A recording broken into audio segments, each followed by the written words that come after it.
Hello, and welcome to this instructional video about chart definition files in Imatest for the Arbitrary Charts module.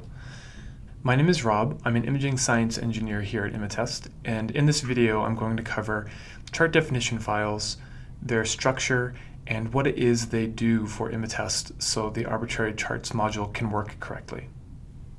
The Arbitrary Charts module is a new feature in Imatest 5.0.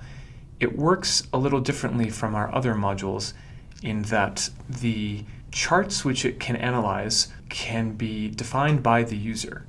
And this actually happens through the user creating a chart definition file and loading it into Imatest.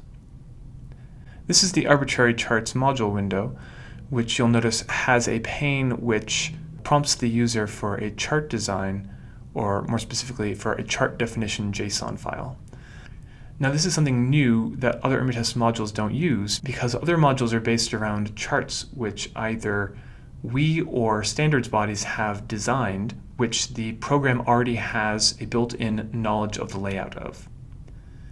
With arbitrary charts, the user can actually define their own chart layout and reference value properties, and then Imatest can analyze this in the Arbitrary Charts module. So for example, here are two standard Imatest charts. Here's the ESFR ISO chart and an image of our dynamic range chart. These are charts which we've designed very intentionally, and we've built the information about their layout and reference values into our program. But sometimes users want something a little different. They want to use their own design, or perhaps there's legacy images of old charts, or you still have old charts laying around that you need to make measurements from. In order to help automate this process, you can create a chart definition file for that chart and run it in Arbitrary Charts module and make use of Imatest's measurements on your own custom chart. For example, this is an image of a chart which a customer asked us to design to accelerate their testing process. It's actually a combination of a couple of our charts. As you can see, it looks very similar to the ESFR ISO chart, but it also has a random pattern texture area in the center here to get texture blur results. Also, some more color patches have been added, some new slanted edges here, and in general, this is different enough from the ESFR ISO chart that it won't run in our ESFR ISO module, despite its similarities to that chart. This chart was designed intentionally with features that would yield measurements similar to the 7 CPIQ metrics, all from a single chart, so that rather than having to take multiple images of multiple different charts, you could take the image of just one and greatly reduce your testing time. Now, knowledge of how to analyze this chart is not built into Imatest. Instead, the user has to inform Imatest of where each of these features, these color patches, these slanted squares, this texture pattern, these registration marks, Imatest needs to know where each of those things are, and then it can analyze it automatically. The way the user informs Imatest of this is by the chart definition file. The chart definition file is a JSON file that looks like this. This is actually the definition file for this chart which we were just discussing. Now, a JSON file is a plain text file that is designed to be easily parsable by both humans and machines. It has a well-defined and relatively simple structure, which makes even writing these by hand not very difficult.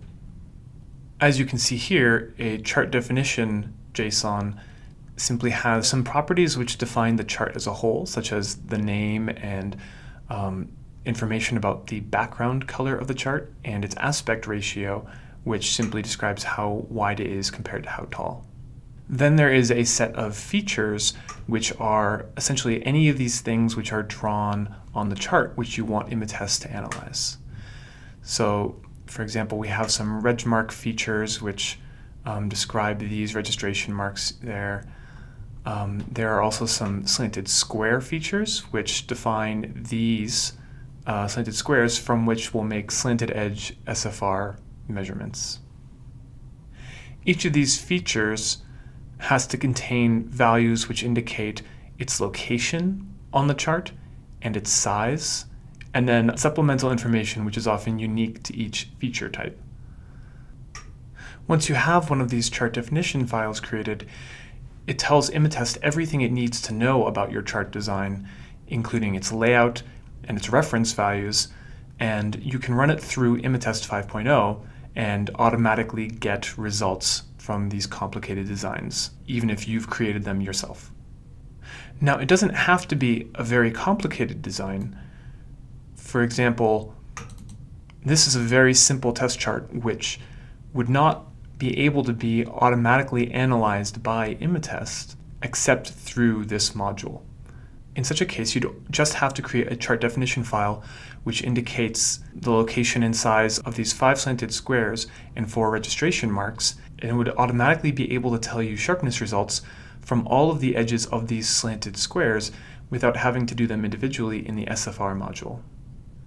To learn more about the rules of actually creating a chart definition file JSON, you can visit this documentation page on our website. On this page, it describes the process of creating a chart definition file which can be read by Imatest. It describes the conceptual layout of a 2-dimensional planar chart, shows an example of a variety of chart features with their corresponding JSON structures, and further describes the required fields and optional fields for describing each of the allowed features.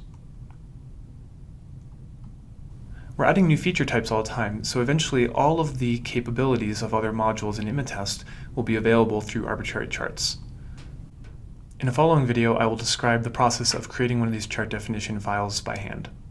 Thanks for watching.